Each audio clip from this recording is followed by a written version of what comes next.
I'm, I don't know what to say. I mean, after following all this, and they got me all emotional over here, so I have no idea what's going to come out. Um, I guess I'll kind of, a lot of you I know from previous lives I've lived in other jobs, and I don't know how far back you go, but I'm going to do a little history lesson, I guess. I've been in the field for, I think since 1992. I started at Goodwill. That was my first encounter with anyone that had been incarcerated, and I got to know the guys. We had a work-study program there. It was in Durham, and I got to know them, and I realized that some of them just were in the wrong place at the wrong time, and that they were just people just like me, and except for the grace of God, it could have been me. Got to know several of them really well, even took some risks that I shouldn't have taken with my jobs to help them get jobs, because I was a job counselor. And those particular two guys are still out, have wives and kids and cars and houses and motorcycles, and are doing well, I'm really glad to say. And then some of the others that I worked with over the years have not been as fortunate, and some have been, arranged. It's sort of, I don't know how it happened, but I know all of you know that you're either really drawn to this field or you're really not. And every time I go somewhere else, I keep getting drawn back. 10 years ago, I started my own agency, but nobody was doing any of this. People were not talking about it. People were not gathering together. And over the 10 years, I have seen so much happen, and I am so encouraged by everything that I've heard here today and everybody coming together. Sometimes I go, God, why did I not stay? Because I could be doing this, this, and this now. But what I've learned is I've worked with every population there probably is. I now work at the Women's Center. I'm working with a lot of women coming out of domestic violence. I'm doing housing. I've done job placement. I've done everything that any of you can imagine. I know you know the whole gamut. And one of the things that I wound up in 2002 sitting in my office, I was so frustrated with the system. I used to sit in my office and throw things at the wall because I get so mad, because I'm like, we could solve a lot of these problems if we had the resources.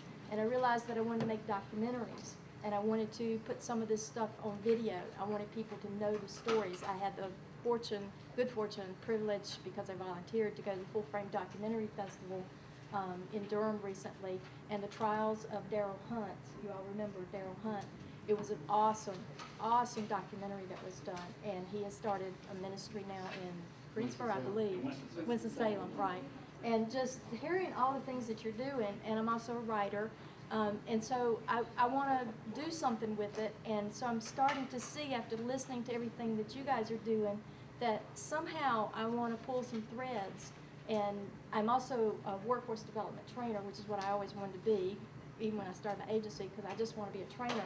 So I'm trying to figure out, how do I get all that put back together? How do I find my place amidst everything that we're doing?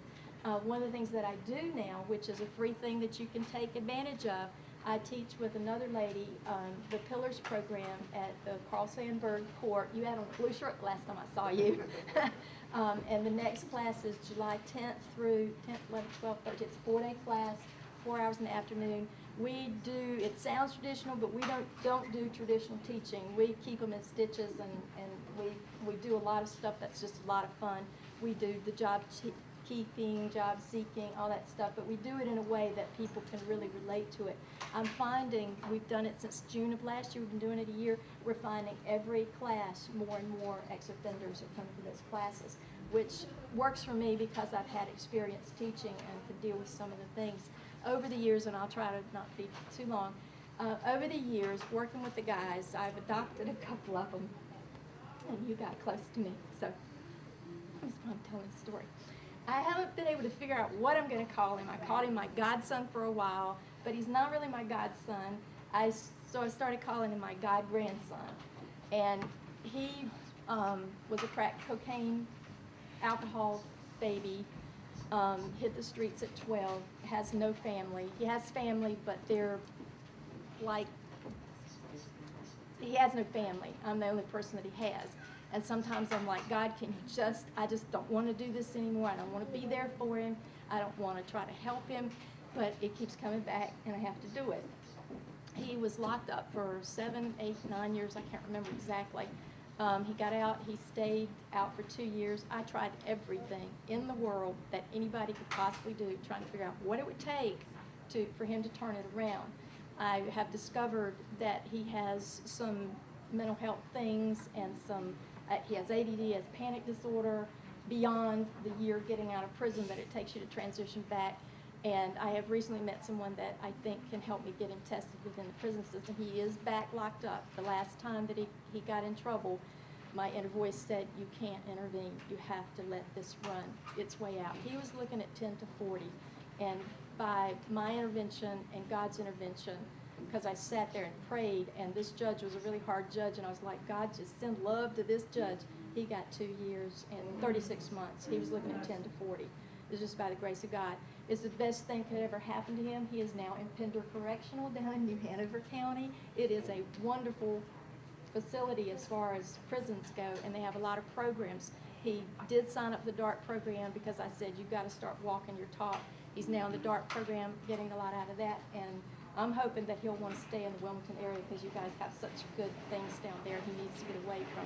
But throughout all this, my point is I have been trying to figure out what is it, if he can make it. He is such a textbook case of the kids that are in the street at 12 years old and do everything imaginable. If we can pull the support together and we can help Eugene and we can do all this, then we have something that we can do to help so many. And I am